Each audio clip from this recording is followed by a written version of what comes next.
Go. This is Star Bear. She's demonstrating how to use the trampoline. You finally get to meet her mom. This is... I don't know how many moms this makes. Sherry was a mom. I'm the best, though. Oh, well, I can't say you're the best. I am the best. You better say it or I'll take that thing away. I can't say you're the best because my mom's the best. Well, I mean temporary mother. Oh.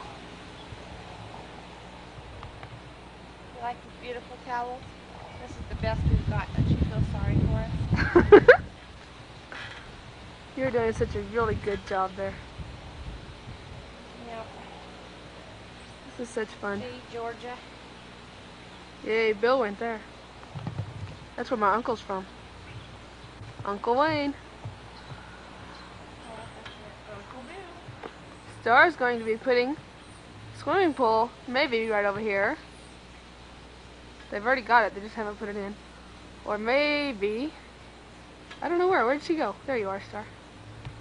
Right here, getting my clothes off my trampoline. Yes. Show us where our famous sun tanning booth is. Oh. Come here and see our sun tanning booth. This is it right here. A person just, I'll demonstrate how it works. A person just lays their towel out here, and you just lay down and the sun tans you automatically. And it's quite comfortable. How special. See? And it works real well. That is really neat.